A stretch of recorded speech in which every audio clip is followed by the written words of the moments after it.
Hello, ladies and gentlemen. This is Ball Not Court podcast host Cortez Paul. Along with my co-host Paul Mack. I want to thank you folks for tuning in today and listening to the show. Basically, we cover basketball, football, NCAA, or anything that's related to current events with a humorous twist to it at least. You can follow the podcast at BIOC Podcast at X or Twitter. We're also on Instagram at the same name, BIOC Podcast. You go to our YouTube channel, that's also BIOC Podcast. Our Facebook page is Balls Not Court Podcast. So if you could please just give us a like, shout, comment on any of those, and definitely subscribe to our YouTube channel. And we thank you for listening and enjoy the show. Balls Not Court Podcast. Thank you very much.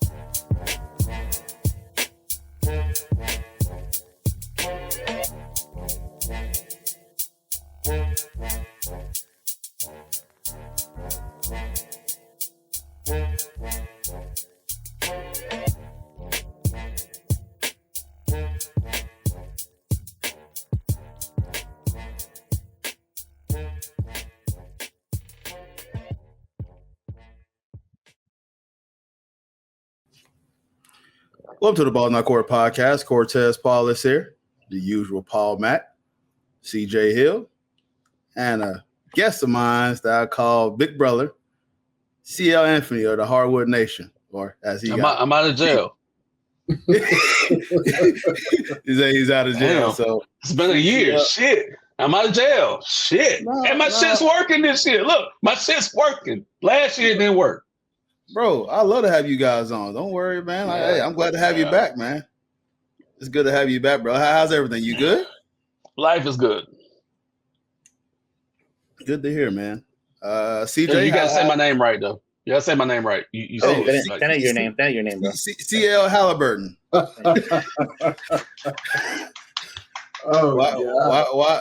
Why the name change? Did you marry his sister or something? That's my cousin. John, my cousin, bro. John, my cousin, bro. Oh, okay. We good. I got you. Okay. CJ, how's it going, brother? Doing pretty good, man. Back in the saddle. You recovered from the Orlando City fiasco? Yeah, Tito's and grape Kool-Aid, bro. Hell of a drink. Brutal. Mr. Mack, What's up, bro? how's everything, bro?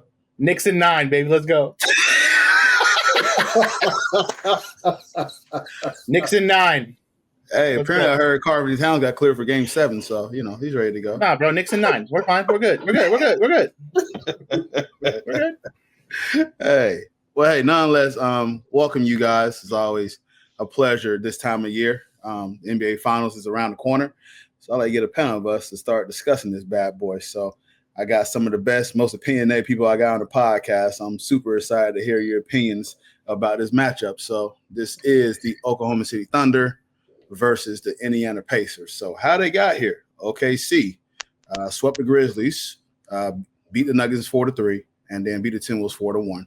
Indiana got here by being 4-1 gentleman sweep against the Bucks, 4-1 versus the Cavaliers, and 4-2 versus the Knicks. So let's get into it, man. So I'm gonna start with CL. I want to hear his here. God damn it. What?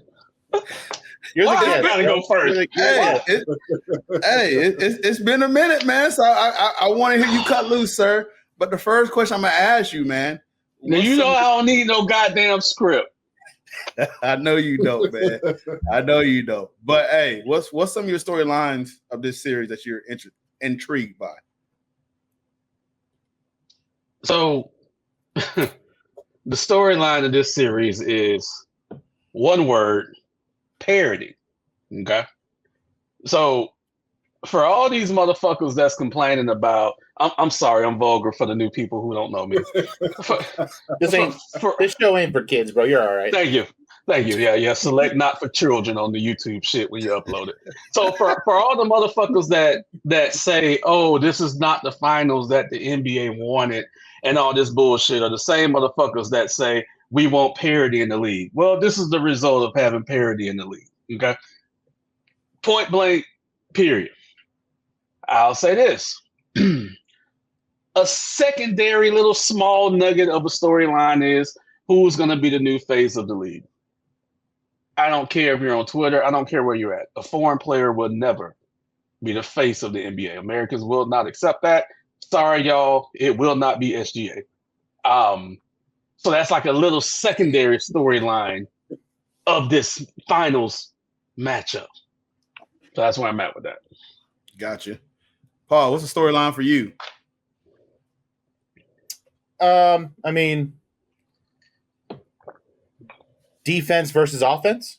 I mean, a high-powered, pace-pushing offense against probably one of the best defenses we've seen in a very long time in Oklahoma City. A team that forces turnovers versus Indiana, who plays at a very, very high pace and sometimes barely turns the ball over. It's just one of those, man. It's who's gonna crack first. Can Pacers break that defense, or is that defense going to break that offense?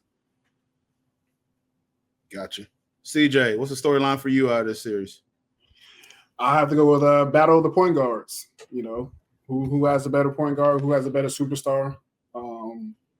Is Haliburton a superstar though? Absolutely. I mean, they're talking him up. So you know, absolutely. Here's He's playing them up too. He's playing them up.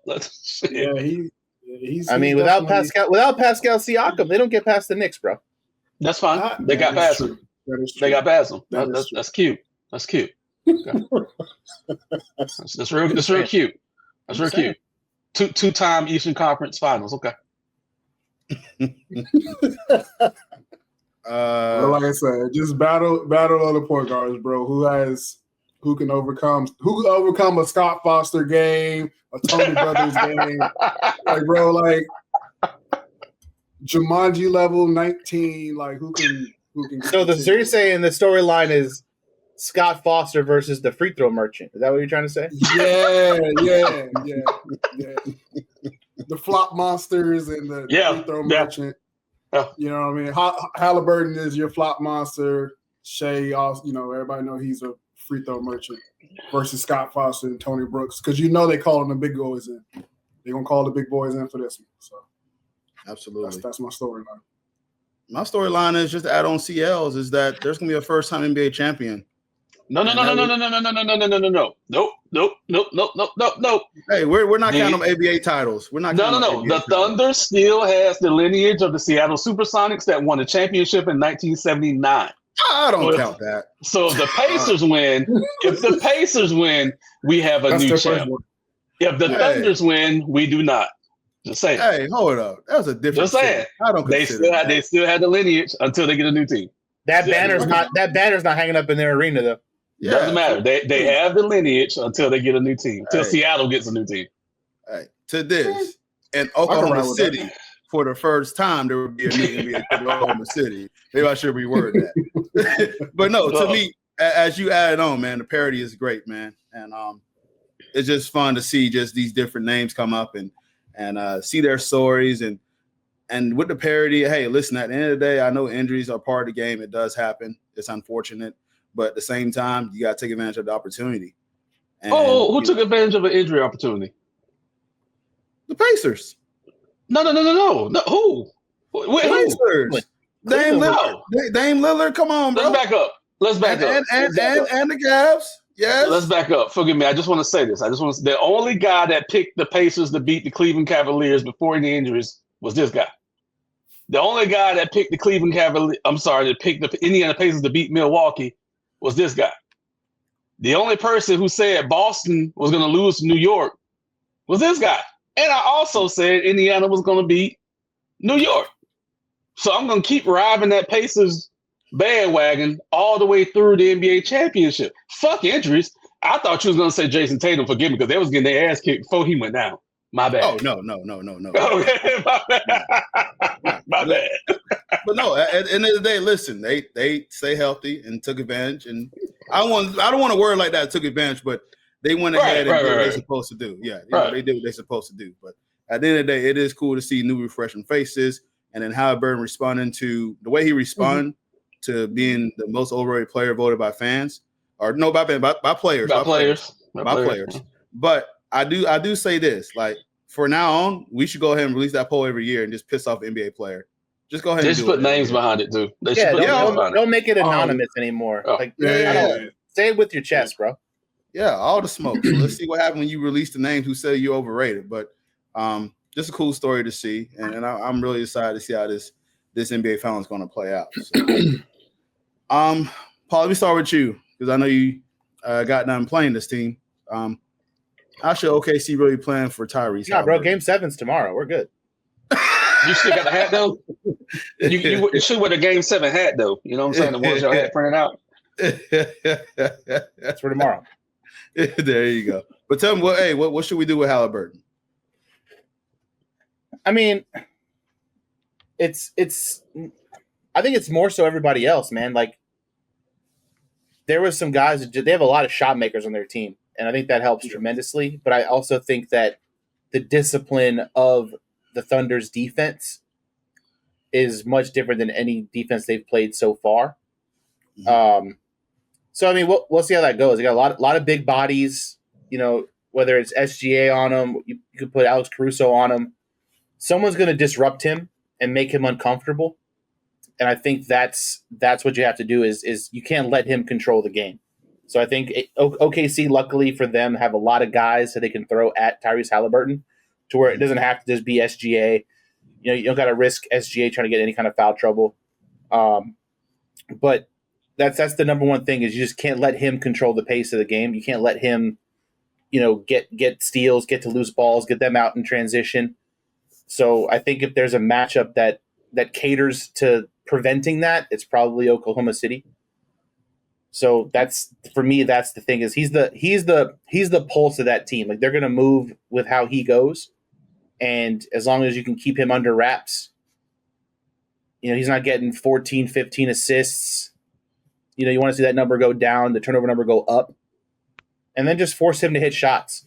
Like I think when you need to force him to be a scorer, it gets a little tough. Like he kind of likes to score. He's kind of like a rhythm scorer. He kind of plays with the game a little bit. He doesn't come out super aggressive a lot of the times. So I think that's the whole thing is just keeping him off rhythm. A lot of don't let him pick and roll switch. Miles Turner is going to be a big part of that is the pick and roll, and then just not allow their shot makers to make shots. We saw what Aaron Nesmith can do. We saw what Pascal Siakam did. But just the size and strength of OKC, I think, is going to alleviate a lot of that stuff, and it's going to make it harder for them because of how well they, especially in transition, they play really, really good transition defense, and they force a lot of steals. So a lot of those, outlet passes they look for, a lot of those plays they try to get guys out running, I think kind of caters to OKC. All right, gotcha. CJ, you like to add on to that? I know your storyline was about the guards, and so how should they plan for playing Haliburton, the OKC Thunder? I think they just got to get up in them. Don't give him any space to wiggle and create space because that's what he likes to do. Like he likes to step back three, just play completely off rhythm. Once you think he's going to drive downhill, he'll step back and stuff like that. So I think OKC has the athleticism on the wing and in their backcourt to keep the pressure on him. Because he's so unorthodox. Like you see him running in circles sometimes, and he'll just all of a sudden he'll just chuck the ball up. You just got to stay attached to him if you give them any space. Just like if you give those two any type of space, that's when they become ready. All right, CL, like to add to that? Yeah,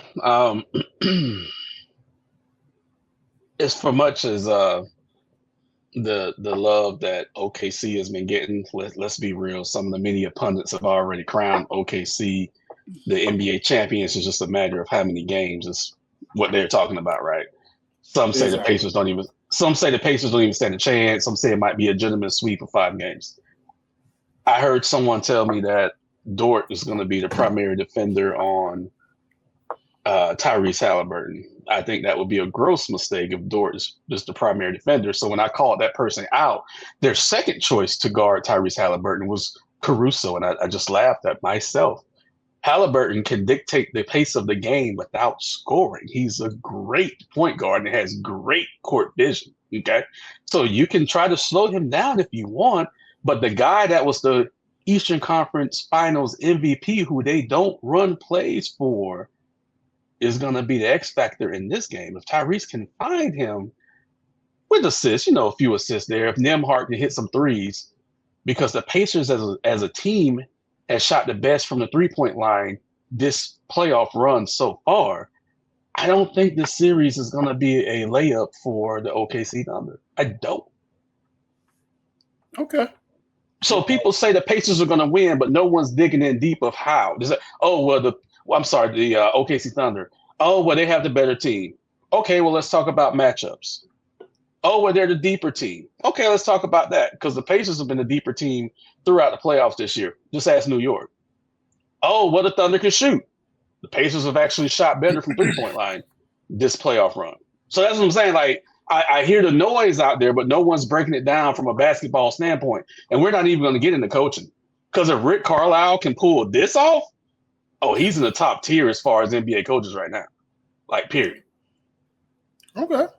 Interesting. All right, let's move on and go to the other side and talk about SGA. How do the Indiana Pacers guard the current MVP? And I'll start with you, CJ. Give that man space. Do not touch him. Do not get anywhere close to him. Make him prove that he has a jumper. Total. The way you think you're supposed to guard Haliburton, flip it when you guard an SGA. Don't get that man 6 feet. I would play boxing elbows with him and let him pull up. Once he gets past the free throw line, then I would guard him. But he's going to foul bait you then, so it's kind of pointless. But anything above the free throw line, brother, you can shoot it all day long. I'll live and die with that.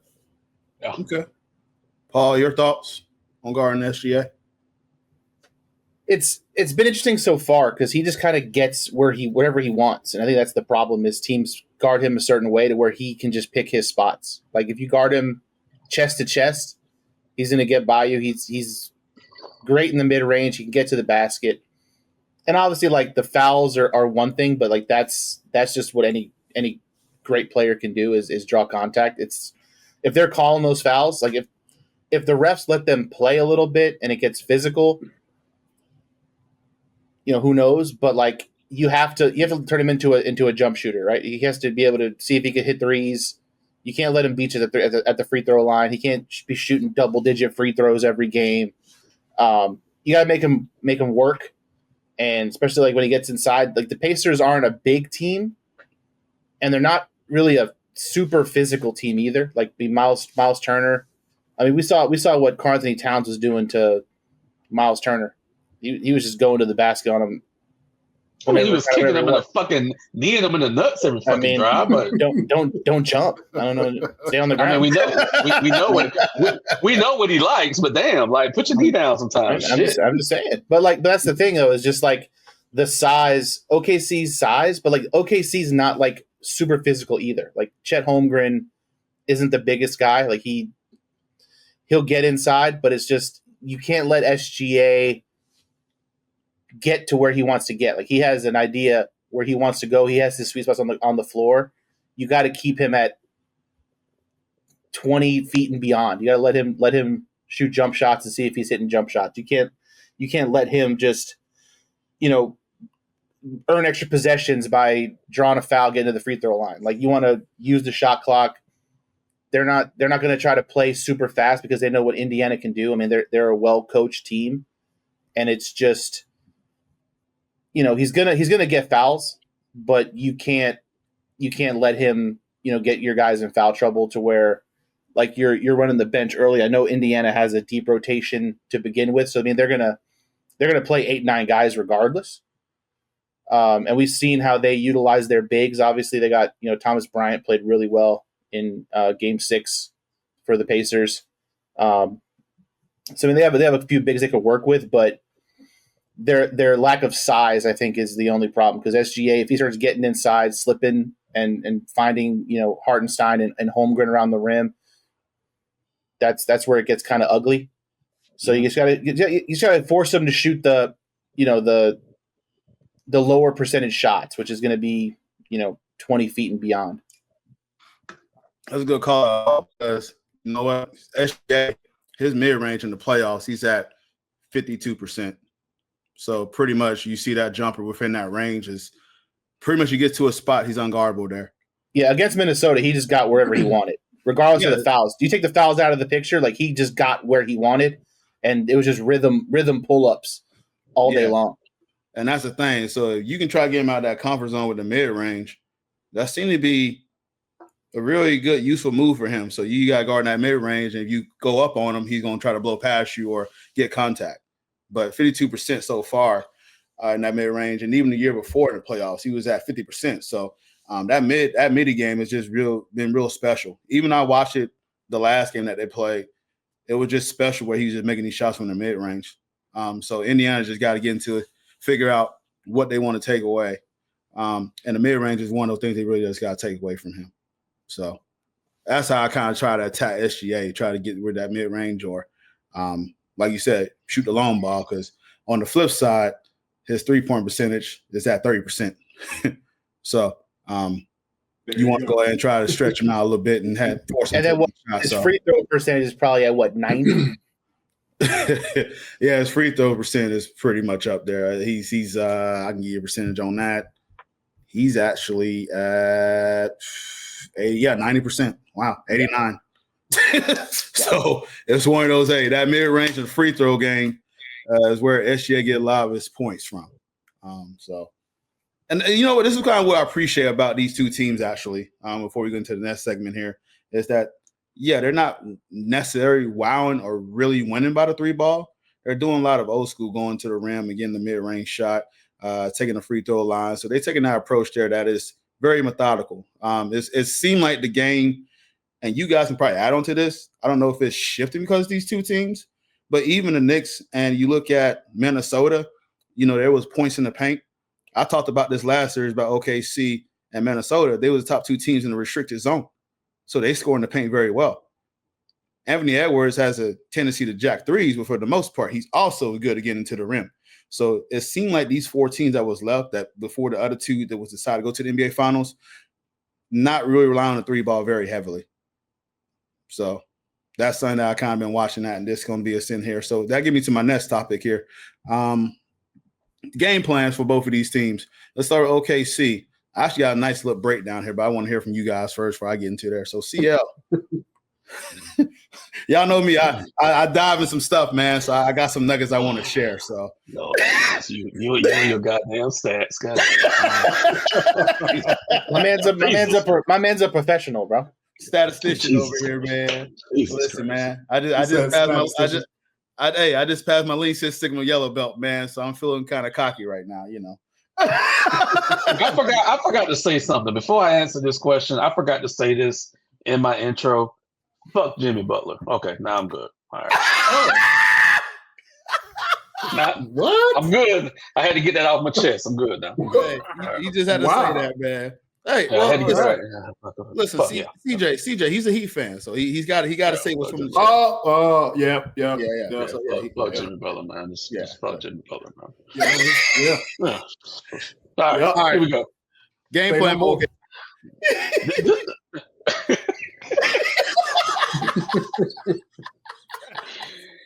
Okay. Do what New York tried to do, but do it better than what New York did. Is that's try to get physical with the Indiana Pacers. Okay, try to push those little fellas around.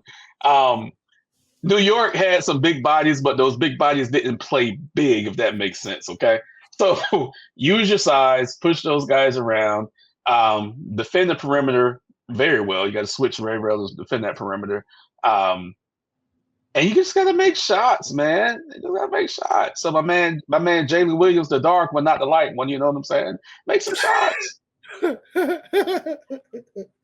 CJ, your thoughts on game plan for OKC? Like I said earlier, just you know what? It's not even about Haliburton at this point. I think what OKC needs to do is just hunt Miles Turner.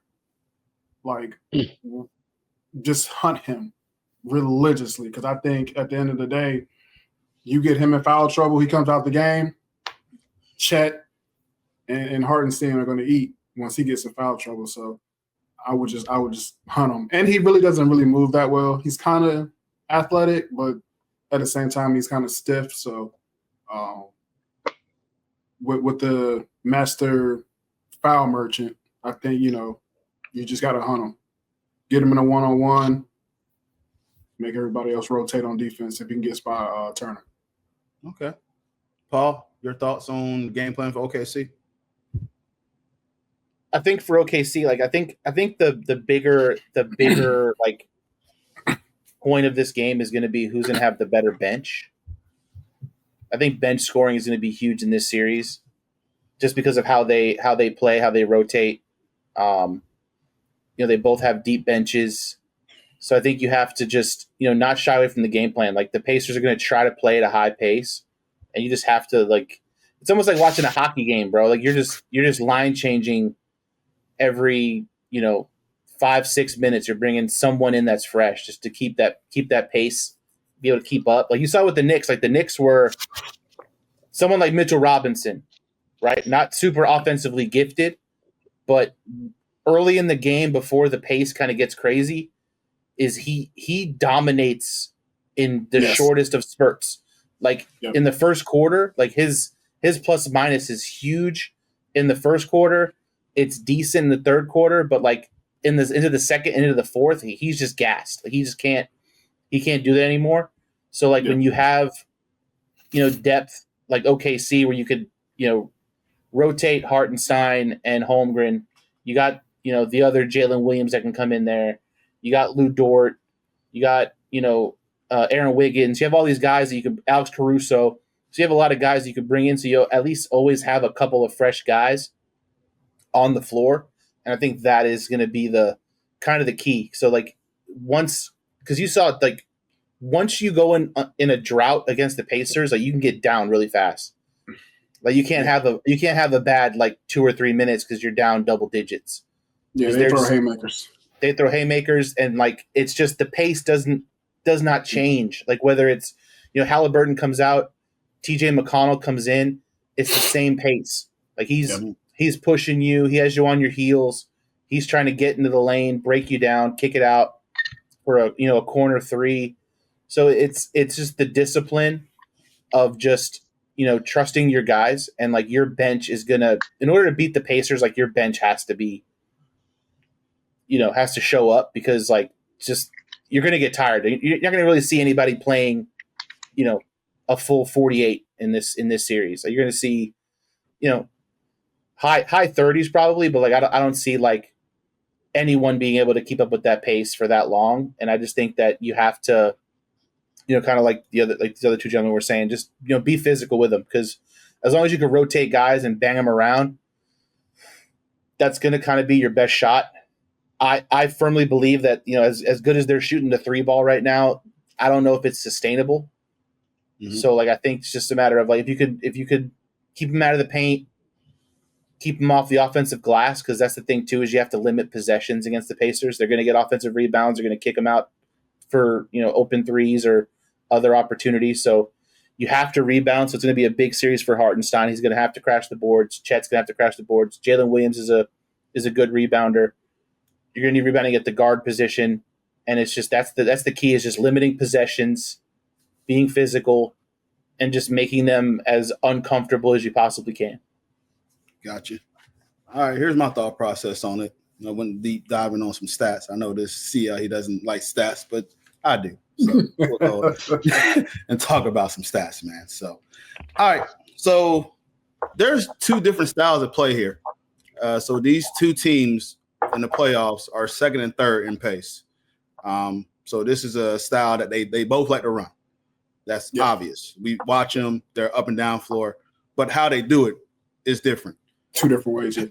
The Pacers love to run, which is by the pass-ahead passage, which Tyrese Haliburton lead the league with 9.2 passes go ahead. That's how they run. OKC, on the other hand, likes to run based off turnovers. So the way they run is different, and that's why I want to see which style comes to light here. because this is what's fun about this. You dive into this and you figure out, okay, what styles is going to be successful against this team, and can you turn them over? Because here's the thing, Indiana doesn't turn the ball over that much. OKC don't either. So now it's going to be like, how are you going to blitz this team? How are you going to be able to, gamble the lanes, create turnovers? Because make shots. Basically, you're right. Yeah, so now it's going to be like, okay, so if OKC gets their fast break opportunities on turnovers, and Indiana is the best offense in the league, and they're making shots, there's going to be some style play where a lot of high court offense, where we kind of said on the podcast before, OKC high court offense is really just SGA getting middies and getting to the line. Yep. So, and Indiana, who was criticized for their defense, their defense has been pretty good this postseason. So I'm interested to see how that style is going to play out for OKC. Now, on the flip side, what's y'all game plan for Indiana? Because I'll let y'all chime in for that. I got something for Indiana as well. We know. Yeah. we know you got your notes and shit. You got advanced stats from when Reggie Miller was fucking playing. Yeah, we know. All right, so only my big brother can talk shit like this. I love him to death. If you're Indiana, this is what you got to do, okay? You got to hope for the long rebound. You hope for the long rebound, you get it, that generates your offense on the fast break, as you so eloquently said. OKC has to make shots. They have to make the three-point shot, which so far this playoff run, Indiana's been better at that. Okay, they've been better at that. So if OKC doesn't hit the switch on that three-point shot, they're going to create at least 15 to 20 points of Indiana's fast break, which is their specialty right now. Okay. Which is that, like, as you say with Haliburton, okay? It is their specialty right now. So Indiana just has to, you know what I'm saying? Just get ready for that long rebound and take the fuck off. So it's all going to be about pace here. Okay. Now, also with that fast break, you actually have the opportunity to get some of those bigs in foul trouble. Okay. On the OKC end, which will level the playing field just a little bit. So I just want to throw that out there. Yep. Okay. Got you.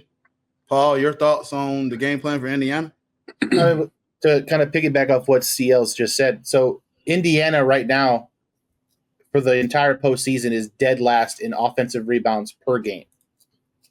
So they average about 7 offensive rebounds per game. OKC on the other side, you're looking at about 12. Again, they're the bigger team.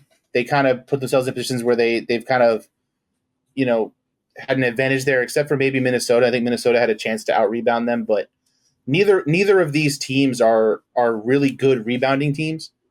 So, like, if there's an area for both of them, I think it's on the glass. I mean, we saw it, again, not to bring it back, but even in the Knicks series, there was a lot of times where Josh Hart would fly out of nowhere, grab a rebound. Mitchell Robinson, big on offensive glass. So they're very vulnerable to giving up offensive rebounds. Mm-hmm. And, with that being said, like, if you're OKC, I think the only chance that the Pacers have to out rebound you would be long rebounds, because their guards are looking to get out and run. So if you're shooting a lot of threes, you're obviously giving up a lot of potential long rebounds. So you just got to play to your game plan. I just think you just can't give them an opportunity to get out and run. You got to take care of the ball. You can't turn it over. They're literally looking for every opportunity to get out and run. They don't want to play half court offense. So if you can keep them in half, we've seen how bad they look, how bad their spacing can be in half court offense. So that's the number one thing is force them to play half court offense. If you're OKC, you want to limit that to, you want to try to get them to half court, use some shot clock, just make them uncomfortable, because when they're not controlling the pace of the game, they're like a completely different team. And it really takes them knocking down the three ball. So, like, as good as they've shot the threes, that's what's really helped them, I think, is they've hit a lot of like wild threes. Like they've just been making some crazy 3-pointers. A lot of, like, Thomas Bryant hit like 3 threes the other day. Like, there are guys making threes that don't typically make threes. His was open though. His threes were open though. Sure, but like I'm gonna live with Thomas Bryant shooting the three. Like, you know what I'm saying? Like it's not a high percentage shot. Yeah. Then Naismith can get hot. He's shooting the three ball at almost 50%. I feel like this postseason. He's incredibly hot right now. So like, you just keep tabs on those guys, because those guys are the ones where if there is any kind of long rebound or if there is any kind of second chance opportunity, they're looking to kick it out and get one of those guys going. So you just got to be disciplined. It's going to be disciplined defense. And just, if you're OKC, keep kind of forcing the turnovers you've been forcing and don't give the ball up, because you have to score. Like that's the number one problem against the Pacers is you have to score. And you can't have like the slow starts. Like a couple of games against Minnesota, they had a slow start, but Minnesota kind of started slow also. The Pacers are going to come out the gates hot every single game, and they're going to look to jump on you early. So you got to match that energy. And if you have a lull where you can't score, like you have to just remain calm, remain disciplined, and let your defense kind of keep you in the game. Because if you can shift that momentum to where it becomes half court basketball, like that's going to play into your hands. Like the Pacers want no part of half court basketball. Gotcha. CJ, your thoughts on what the Pacers should do? Keep the pace going as fast as possible. I mean, they struggle. I'll use the Magic as an example because we tend to just beat them all the time. Whenever we get downhill, Paulo or Franz gets downhill, attacks the basket, makes them bring the ball up the court from taking the ball out of bounds or taking it out of the hoop, they tend to struggle. Like Paul was saying, it's those long rebounds where you shoot a three, you miss it, Haliburton catches it at the free throw line. Next thing you know, one outlet pass, they're gone. Now the momentum is swinging. As long as it's not a chaotic pace, I think OKC will be fine. They just got to make sure that it's none of those weird outlet passes and come back down the court, miss a three, Haliburton, they run, get a layup, come back down the court, you make another turnover, or you miss another shot. Now you're down 5, or now you're down 6. If they control them, kind of control the chaotic pace, I think they'll be okay. Gotcha. So my deep dive on the Pacers, they're 8.5. So 8.5 is they outscored their playoff opponents 8.5 points per game in transition. And so that means they get up and go, as we've been kind of just putting, and we've been mentioning about how they play. Second behind them is the OKC Thunder, 8.1. So once again, styles are clashing here about similarities but differences of how they really go about scoring. Yeah. To me, what gets me and what Indy can catch them slipping on, I look at this here. So OKC at home, dominant. They're plus 24.6 at home. On the road, they're a negative 6.9. So what that tells you, then we always kind of tell you about Jalen Williams and Chet Holmgren not playing well on the road. They support stars that don't play well on the road. If Indy can get one on the road, they can put a little scare in OKC. And then here's the thing about Indy. They're plus 2.5 on the road and plus 5.8 on the road. So that let me know that, hey, this offense can get going, hit shots, and really put pressure on OKC defense. There's always something about a pace of an offense that if you get out going, you can't get your defense set. We watch NBA for years. We know how to do this. We know how this is. You get an offense on pace and you get down there quick enough, you can't have set. You got mismatches. You got missed rotations. All this can come into play with a pace of an offense. And so with the Pacers able to go ahead and actually drive to the rim and actually kick it out 4-3, as Paul Elliott put it, all these guys are hitting their shots. Both of these teams are running 10-man rotations, which is unheard of, by the way. Usually have reduce, you reduce it. Yeah, yep. you reduce your rotation. Both of these teams are going deeper. Yeah. And it's probably because of the style that they play. Yeah, it's just because of the pace. Yeah. Like pace and Right, and that's the thing. You look at these other teams that they play against; they're not fast. Knicks look tired playing against the Pacers. That's why they tried to go a deep. And they tried to go deep. They tried to go. Yeah. They put us in a position that we haven't even so much as thought about being in. And the moment, and it's interesting though, because like our bench, like the deeper rotation actually like played pretty well. Like our plus minus with our bench guys in was actually, the game was closer. Like I think someone like Jalen Brunson, I think we played better when like him and Towns were out of the game versus when they were in the game. And it's just that those guys are fresher, I think. So like you have the fresh legs and they're able to get up and down. It's a little bit different than when you're just running big minutes and you have dominant, ball handlers. Mm-hmm. Where with OKC, they have a bunch of guys that can handle the ball. I mean, sometimes if it's not SGA, Jalen Williams is, setting up the offense. You got SGA. So it's funny because both of these teams, they both get you out of a rhythm different ways. Like OKC gets you out of rhythm with their defense. They're going to get you. It's just hard to get a shot. You're kind of scrambling. They're forcing you to use the shot clock. You're taking an uncomfortable shot that maybe you're not comfortable with. And then the Pacers are just playing at such a up and down pace that it's just you're offensively, it takes you out of a rhythm because you don't want to make a mistake because you're afraid that they're going to just run down the other way. And then it has you on your heels because of their offense. So it kind of works both ways for both teams where like whoever can keep the other one out of rhythm is going to have the advantage, but there's times where I just feel like the Pacers just don't even have a rhythm. They just want chaos. They just want straight chaos out there. They want the ball to just be all over the floor. They want to get out and run. And I think that is the thing that separates them is like, if it gets weird, like it favors the Pacers, but like if they can keep it under control, like it's going to favor OKC. Yeah, this is nutty, man, because this series is so many dodges coming at me. Like, even this is another one here, too. The Thunder lead the lowest percentage of their opponent's possessions that have been in transition, while the Pacers allowed the fewest point per possession in transition. So both of them defend well in transition, and both of them run well in transition. So this is just all kooky to me what style is going to prevail out of these two teams. And it's different. It's different transition offenses, too. Like, OKC is getting a lot of their points off turnovers in transition, where like the Pacers are, they can literally turn an inbound pass under the basket into a transition layup.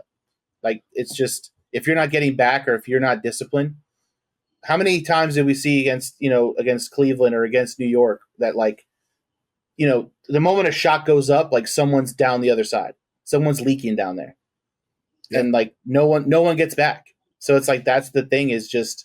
The Pacers are looking to push transition every opportunity they have, where like the Thunder, like they're going to play defense and they're going to get a lot of their transition points off of turnovers. Absolutely. All right, I think C already kind of said an S factor for one of the teams, but we'll go into it for both teams. CJ, who's the S factor for you for both of these teams? What players are you looking at to really stand out or really make an impact on this series? For OKC, it's going to be Chet.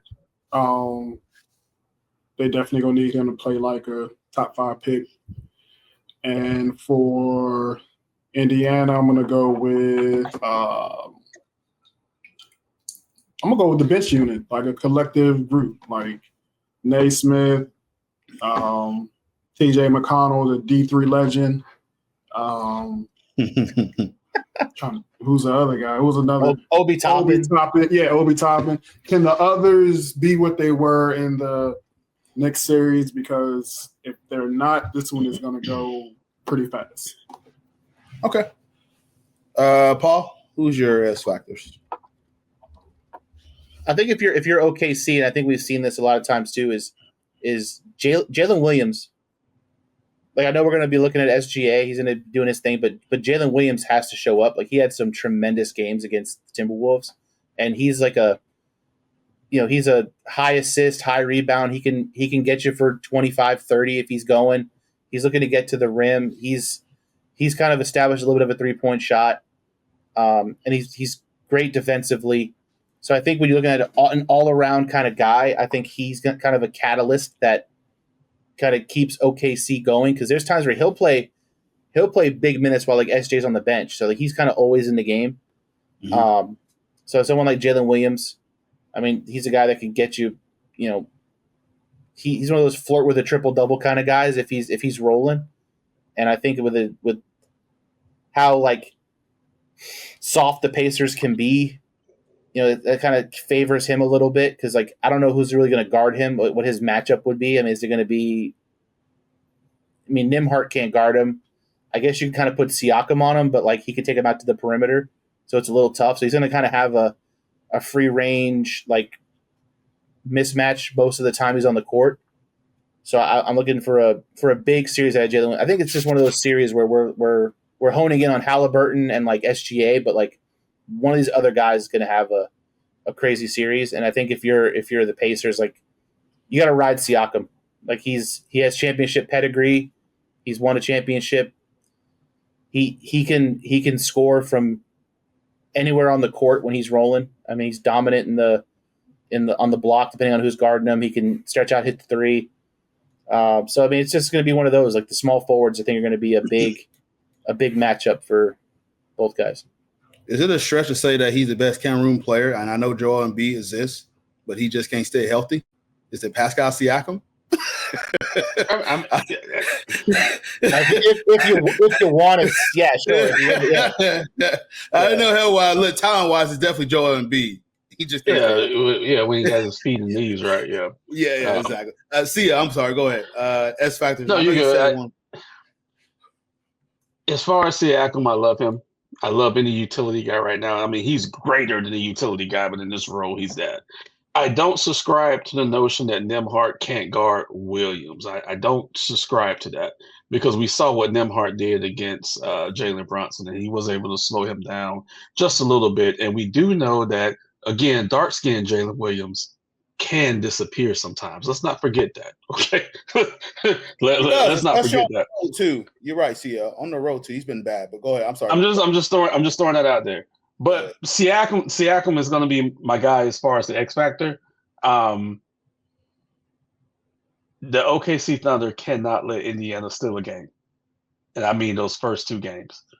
If it's a split, OKC's in trouble, because Indiana's done that the other playoff series. I'm just saying, if it's a split, they have to protect home court. They cannot drop one of those first two games. Absolutely. That's why I mentioned that whole plus minus. They're plus 24 at home. They lose a game at home. Yeah, you're right. I'm gonna be, my flag's gonna be kind of raising up like this is a team that is 24 points plus at home, and they lost one on the road. So now I'm like, So X factors for me. OKC, Isaiah Hartenstein. He's a double-double in the playoffs. Got 11 points, 10 rebounds, 4th on the team in defensive rating. This is a team that's going to be moving fast at pace, so he's got to make sure he's get back and be able to help start that transition. Especially you got mobile bigs for Indiana. I know we talked about them being a little soft, but at the end of the day, Mal Turner can move with the ball. He get down there pretty quick. They got some mobile bigs. Pascal Siakam is someone that's quick on the break as well too. So Isaiah Hartenstein, it is big on him to make sure he gets back in transition, because if he does not, it's going to be barbecue chicken for the Indiana Pacers. On the other side, let's go with the Indiana. I'm going to go with Andrew Nimhart. We talked about him. This guy is 12.8 points per game. He's lead the team in steals and 40% on three-point. He's going – listen, this is a time that in the NBA Finals, role players come and kill you. They kill you. We have moments that we can go back. Fortunately for a Magic fan, I know a few, Derek Fisher, that role players tends to kill you on big shots. It's painful. Damn, bro. You've been at the league for 20 years, bro. Come on, bro. So can Andrew Nimhart had that moment where he may sing a dagger off of Tyrese fast break down the lane, kick it to the wide left over the perimeter, and he hits that three? Are we talking about this 1 week from now? Possibly. But he does have that type of gamemanship that he can do that. So I just want to interject, add something to what you just said. One stat that's not documented is deflections. A lot of Nimhart steals comes from Tyrese Haliburton deflecting the ball. And that's something that these guys that's paid like millions of dollars that talk on TV every day don't want to talk about. Tyrese Haliburton gets a lot of deflections. It creates a fast break for the Pacers. Good deal. The stats don't show that. I'm sorry. Yeah. That's my eyes show that. Yeah. The eye test. All right. The eye test is all you need. There you go. All right. Before we get into the picks, I got one more question, and then I kind of want to do something crazy while we got a little bit more time. So, I know, throwing a wrench into y'all plans, but This shit. Is this a real question? Well, that's this question. Which team has the most pressure to win a title? CL, go first since you laughed. God damn it. The Thunder has the most pressure because no one gives a shit about the Pacers anyway. God damn it, shit. Absolutely. The Thunder has the most pressure. What the fuck? Absolutely. It's not even a question. They're like a super team, bro. Like They drafted well. Don't get me wrong. They traded for SGA. They got Caruso there. But both teams actually drafted well. Let's just say that. Yeah, 100% made the right moves. Paul, you agree with that statement? You ain't gonna answer that? You just agree? He just like, yeah, that's good. Yeah. I mean, I think it's funny when you like dive into like, you know, like plus minuses, and like the best lineup plus minus for the Thunder looks like is SGA, Kenrick Williams, Isaiah Joe, and Cason Wallace. There's a lot of ISO ball. They're a plus 6. And the Pacers, their best lineup on the floor looks like gotta go down a little bit. Jesus Christ. Siakam, Toppin, Haliburton, Naismith, and Ben Shepherd are also at a plus 6. So look at lineups with a lot of bench. You're seeing like starters mixed with bench guys maintaining positive plus minuses, and I think that's the thing. Like we're talking about bench before, like the benches are going to be huge. So like those guys, the Ben Shepherds, the freaking Isaiah Joes and all these guys are going to have to like really pick it up, because like if that plus minus drops a little bit either way, like that's going to be the difference in the series. That's 3 trips to the free throw line for SGA. Let's be real about it. The Pacers is more. Let's fuck those stats. Let's be real about it. The Indiana plus minus is more of a team oriented basketball play versus that Thunder 3 trips to the free throw line for SGA. Let's be real with that. There you go. All right. So before we go into our picks, I want to ask, because we all are different fans of each team's here. So, what must your team do next year to put themselves in a position to get back to the playoffs and make a run? And we'll go with there. What's CL? I'm gonna share my screen for a minute. Let the other people go first. Okay. Go ahead. CJ, go first. What must the Magic do? We have to trim the fat. We have to get rid of KCP. We have to trade Cole Anthony. We have to somehow move Goga. And no, actually, I'm on the fence with Goga, but we have to trade Wendell Carter Jr. I mean, we got a lot of stuff we can do. People think we're just going to magically become contenders. I think we got at least 2 more years before we get taken serious. Y'all gotta get some shooters, bro. Y'all need some shooters on that team. Yeah, we got 2 years, bro. Everybody thinks it's just gonna be, next year you guys are gonna be fine. Like, no, it's no. For as good as y'all's defense is, like y'all outside of Paulo and Franz, y'all can't score. Yeah, and people think, we'll just get a scoring guard in the backcourt, but when you do that, we don't have rim protection. So now, your defense goes down. Yeah. Yeah. So if you get a scoring point guard or combo guard, you have to upgrade Wendell Carter Jr. to a shot protector. to a rim protector. There's no other way around it. So we got our hands full. To chime into the Orlando piece, Orlando are really going to be getting close to that first apron, so they need to make sure utilize their draft picks, trade the right ones. You got to be able to make sure that you can use those, because Paulo extension is going to kick in here. We got to get him extension here. Franz is going to kick in. $51 million a year.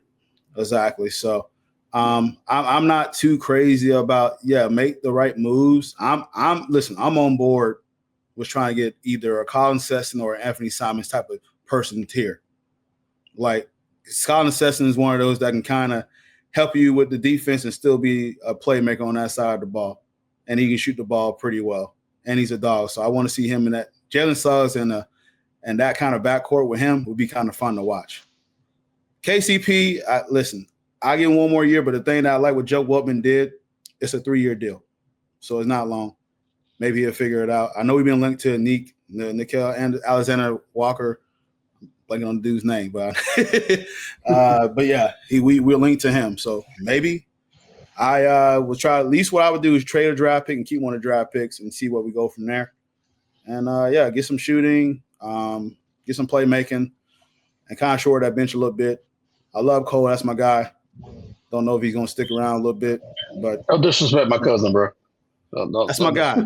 Hey, Cole's my favorite. Listen, CJ can tell you, you know this. That's my favorite player on the team, and I don't my cousin, bro. And I find myself having not to bash Cole because Ted's my dog, so I gotta kind of I tread lightly, but Cole's my guy, but he's good for the culture, but it is what it is. So. The Magic manage him weird though, because like he has some big games and then he's just like out of the rotation. He don't play defense. Yeah, but it's just it's just one of those. This is one of those things. Like his inconsistency is crazy. Like, he'll win you games, but he will lose you basketball games. He has 3 minutes to come in the game and show that he's actually going to be an offensive spark. If not, come on, have a seat, buddy. Yep, it's what it is. I love the guy, but hey, we just got to figure it out with him. So, Paul, you're next. I know supper, but hey, there's been a lot of talk about Carmi Towns. I don't know why y'all would trade him already, but so you got to find a scapegoat somewhere. Yeah, man, you got to do something. I mean, they asked Jalen Brunson at the presser, like, how he feels about Tibbs. Like he's in on Tibbs. I think the key right now for us is, and like you kind of see it every year as a weakness. Like luckily for us, like in the postseason this year, we didn't have to deal with the injuries we had last year, where the whole team was just gone. But like we've got to build a bench, and we have to just build a second unit that can keep our starters fresh. I think we've kind of with the dilapidated unit that we have. Like we were still managing to play well, and like as their minutes extended, because like you play a team like Indiana, it's gonna force you to play guys that you didn't normally play. But Landry Shamet and all these guys who got zero run during the regular season, like they held it down. And I think if you're Coach Tibbs, like you just have to know, like he has to trust the bench. Like the NBA, we say it all the time, like the league's kind of changing, like the dynamics changing. Like there's no more 7-man playoff rotations anymore. You're seeing like the two best teams in the playoffs have the deepest bench. Bench scoring is huge. Controlling the pace is huge. And just, it's no coincidence that probably two of the best coaches are still standing. Like a lot of these two, what the Pacers and Thunder do is they'll just outcoach you, bro. Like you're just getting like what Rick Carlisle did to the Knicks was just a coaching clinic. He's just like, look, we're going to force your hand and we're going to make you play 9 guys, whether you want to or not. You have absolutely no choice. You're going to have to play 9 guys. Yeah, and that's just what the good teams can do. And if obviously we have no draft picks because we traded them all for Mikal Bridges, but I think it's just trying to build a bench. I think it's like you got something going there, and you got some big contracts. Obviously, you have Mikal now, you have OG, you got Brunson. I personally would keep Towns. I don't think you can find someone that you can supplement that can give you what he's capable of giving you. I mean, even in the postseason, I keep Towns too, man. I mean, he was a walking double. Keeping Mitchell Robinson healthy, like you've seen the impact he can have. But I think it's just establishing figuring out what to do with Josh Hart. I know like towards the end of the year he was coming off the bench in the postseason and he was trying to be our bench spark, but offensively, like he's not there. Like he's not first guy off the bench type of guy. You know what I mean? Like I would much rather see like Deuce McBride go back in that role as being kind of the spark off the bench. But it's just depth, man. Like it's going to be hard to try to find guys to fill that. Like we built our team so heavily to beat Boston that we didn't take into account there are 29 other teams to worry about. And I think that's the problem is you look at it like, oh, we're going to get all these long wings, we're going to try to prevent the three, we're going to have rebounding, but when it comes to a team like Indiana where you just get run out of the gym for 6 games, it's hard, man. So you got to, because I mean, if you get rid of Tibbs, I mean, I guess you could bring in like a Mike Malone, like he's a New York native, so that'd be kind of a cool little deal, Queens native Mike Malone. But I don't necessarily think coaching's the issue. I just think it's a skill issue. And aside from like Jalen Brunson and Towns, like there was a lot of games where OG just disappears, Mikal Bridges disappearing, and whether that was just mileage or what, like I think that's the issue is you got to be able to rotate those guys in and out. Here's the main issue with the Knicks right now, and God knows, thank you for beating Boston. God knows, the enemy of my enemy is my friend. Thank you for beating Boston. Now, trust me, my lady was real happy that night. Okay, the issue with the Knicks is you can't have over 90% of your payroll being dedicated to your starting 5. You're not going to be able to build a bench. And that's why they're talking about these people saying, well, let's move Cat, because someone has to move to clear up some payroll to get more bodies on that bench. That's what it is. So it's not coaching, it's not durability bodies, it's payroll. You cannot have 90% of your payroll to starting 5, period. Point blank, period, can't have it. But to answer your question, Cortez, as far as what my team needs to do, let me just see if my computer will work right today. Okay, let me just see this. I'm gonna do one thing. Let's see. You want me to add it? It won't let me do it. Hold up, maybe I can add it. This is what the Miami Heat need to do. We need to go all in. All fucking in. Okay? Get rid of Tyler Hero. Get rid of everybody on the fucking bench. Go to Giannis. We have 3 first-round draft picks that we can give up. Giannis said himself his favorite city is in Florida, and he was not talking about Orlando. Thank God. Come to Miami. Why? So Pat Riley can piss him off in 3 or 4 years? No. Dude. Pat Riley's a made man. You mad that he pissed y'all off 25 years ago. It's okay, though. Okay? 3 championships later, we good. Y'all still ain't got shit since 1972. So again. No, Jimmy Butler, man. Come on, man. That's fine. Fuck Jimmy. That's fine. He was in Cancun the same time we was, okay? He was in Cancun the same time we was, okay? So the Miami Heat need to go all in on Giannis. It wasn't our fault that we didn't get Dame. Dame, I love you. Fuck Portland's GM forever, okay? We just need to get Giannis. That's it. Okay. What about KD? Hey. No, KD. No. Hell no. Absolutely. Stay in Phoenix, motherfucker. No. And look, OKC needs to stay as far away from KD as they can because he's already sending the signals out. No. Don't do it. Don't do it, OKC. Don't do it. Okay. There you go. Okay. The greatest role player in the history of the NBA, as Bryce says. Oh, my goodness. A role player? Kevin Durant is the greatest role player in the history of the NBA. He's never wanted to be a leader. That's why he's never led his team to shit. CJ, you got something to say about that? Stats are cute, though. Stats are cute. I mean, he's just a hooper. He really don't want to be a leader. I give him that. He just want to hoop. I get it. I mean, he's not wrong. I mean, in OKC, he had Harden and Westbrook. Yeah, everywhere he goes, he has somebody. So then he goes to Golden State. Then he goes to Golden State. He wanted to go to State.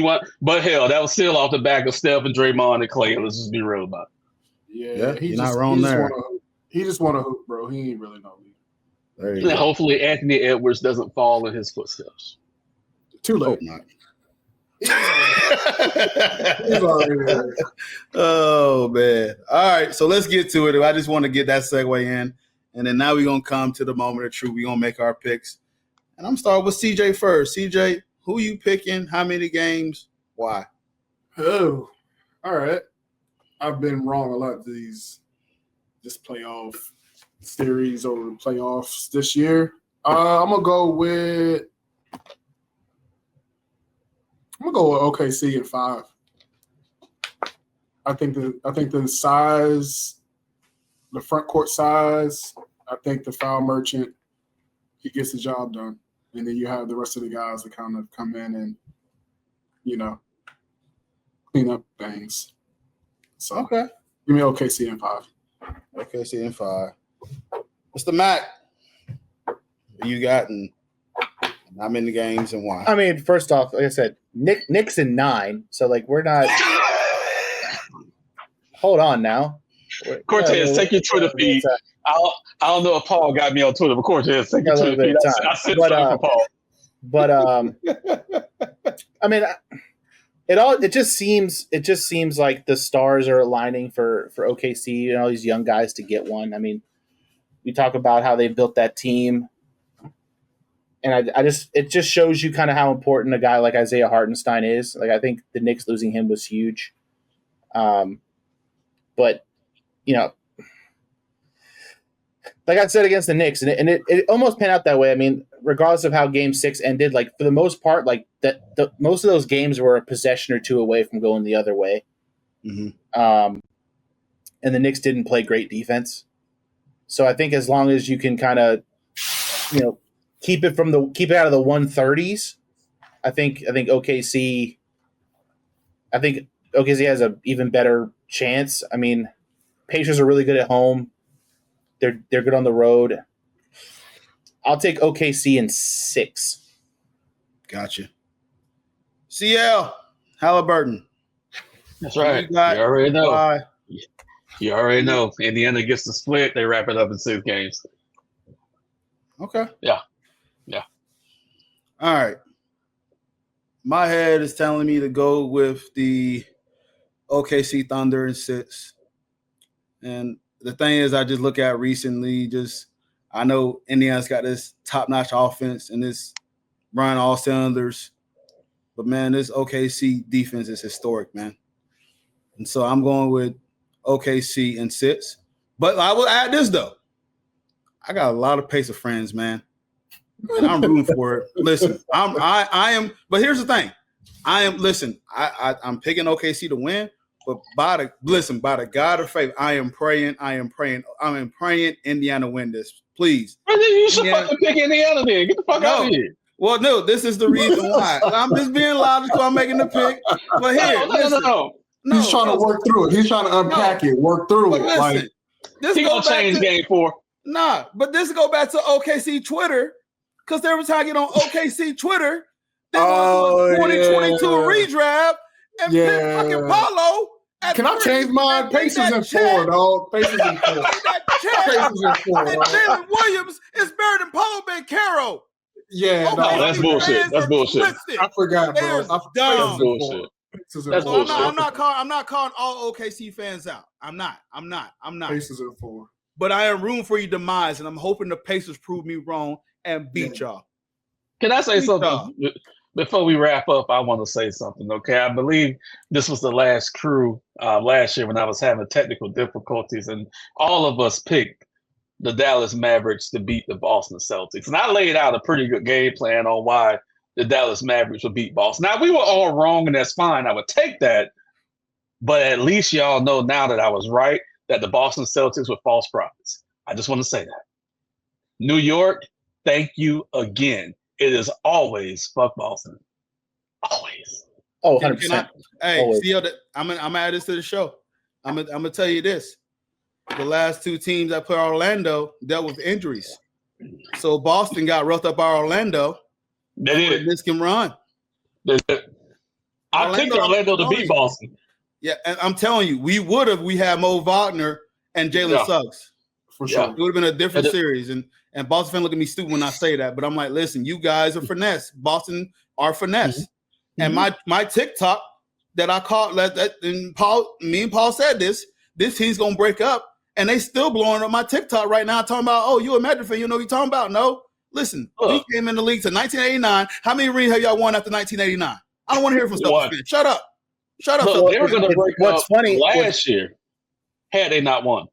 Yeah, for sure. What's funny though is like you posted that TikTok ahead of the curve because now that's like all everyone talks about for the last few weeks is what's Boston going to do. So who's the prophet now? Right, exactly. When I said they're gonna break this team up, and they look at me stupid like, oh no, we're not, blah blah. Okay, yeah, you can have guys under contract all you want, but they ain't paying those penalties, bro. They ain't paying those penalties. They will have the highest cap penalty in the history of the NBA should they keep that team together. I think it's gonna be like $250 or $260 worth of taxes. Okay, and this is coming from the outside of New York this year, the last team that beat Boston. The Miami Heat. Okay, so I know Boston very well. Okay, oh yeah, absolutely. So yeah, guys, this was fun. Let's wrap this back. I can't wait to chime in on that TikTok later, though. I can't wait for season. I can't wait for the offseason. That's just chime in here. Told you. When the moves are made, I am going in. I am talking cash to these Boston fans because they've been in my messages all the time attacking me. And then I got some Celtics fans still hitting me up thinking I'm a Knicks fan because I had posted a meme about it because they had said, oh, congratulations, y'all had won titles when y'all didn't have black and white TVs going around. So listen, Boston fans are at me, bro. They are at me. Boy. But you know what? But you know what's crazy though? Like I love Boston, bro. I lived there for 2 years, man. I got love for Boston. But it's not my friends that's running the mouth. It's these NBA Boston Celtics Twitter running his mouth. And one of my coworkers, he want to come on the show. Man, I'm buying CL on that day. Please do. CL have to come on there. Please do. I will eviscerate them. Please do. It's like you said, man. It's all these like 20-something-year-old like modern Celtics fans. It's not people who have been around for a long time. It's people who they're in their 20s. They saw the Celtics win when they had KG and Paul Pierce and these guys, and they saw the Celtics win last year. And it's just like that's all y'all got though. Like, y'all didn't win. Yeah. Much before that. So here's the thing about the 70s. They can sit there and talk about all their rings. I'm still gonna be a Norman Magic fan. I'm still gonna run my mouth. I'm gonna say the hell with those rings. I don't care. I'm still a Magic fan. I'm still gonna run my mouth. So it is what it is. Like, are you gonna shut me up because you got rings? Hey, listen, move out to Boston. Get out of my city. Here's the biggest indictment on the Celtics. I'm sorry. I just got to say this. The biggest indictment on the Celtics right now is their guy, Jason Tatum, is begging everyone, begging the NBA for him to be the face of the league. And everyone is saying, no, you're a pussy. You're too soft. We want Ant-Man. We want Ant-Man to be the face of the league. And he don't even want it. But Jason Tatum is begging.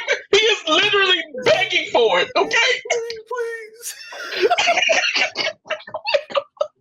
There's a reason I invited CL to this. I knew he was going to bring the pain. So every time, God damn it. Hey, man, let's wrap this bad boy up. So, anything we're going to add, man? We good, man. My man catches strays all the time, bro. Oh, man. Hey, man, Tatum. It's tough, bro. They won the championship last year, and Jaylen Brown was Finals MVP. Man, I mean, you got to give it to the dude that can't go left. So.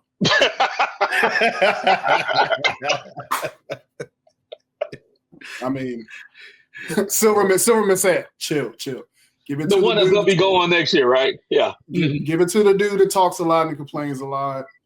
Yeah. I love you, CJ. I know you're gonna defend your Duke boys. That's how you know. He light skinned, and somebody got to defend him.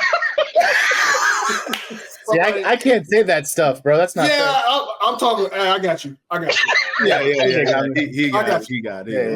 Yeah. Somebody got to. Yeah. My man got a. Someone's got to bring up the energy that's being given. Yeah, my man got a bum Achilles. I can't let him catch it straight, dog. I got it. There it is. Well, Ray, remember, he just attacking being a Boston player, not a Duke player. So, yeah. That too. He got 2 strikes. There's a particular kind of energy that Jason Tatum gives off. Yeah, I can't say what it is. Yeah, that's actually 3 strikes. That's Duke, Boston, light skin. There you go. That's a wrap. That's a wrap. The trifecta. All right. Well, hey, CJ, give the people your socials. I'm on Twitter, CJ1911. Mr. Mac. I am on X at @the_Paul_Mac, on Instagram Sorry, at X. @thePaulMac520. CL.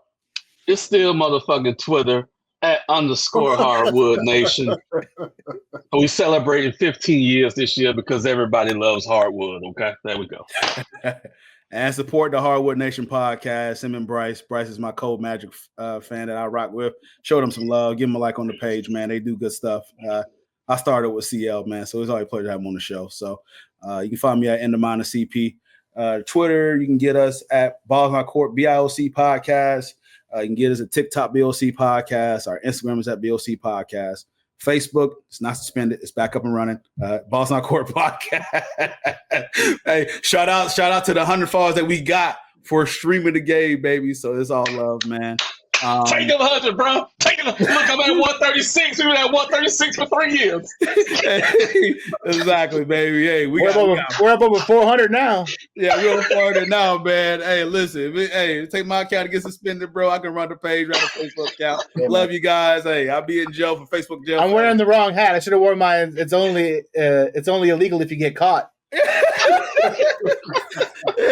got caught.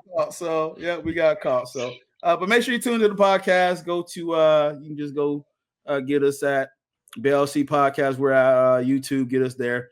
We're also on our radio station that we Radiate.fm. That's every Thursday at 3:00 p.m. So check us out there. And whatever you heard before, you get us at iTunes, TuneIn Radio, Stitcher, iHeart, Spreaker, Windows Play, wherever you heard before, as my buddy Casey like to say. But hey, we appreciate y'all guys tuning in. NBA Finals is starting Thursday, so let's have a good NBA Finals, man, and close the season. Which, listen, I know it's sad that NBA is going to be closing, but we're expecting a crazy offseason, so basketball ain't going to be over.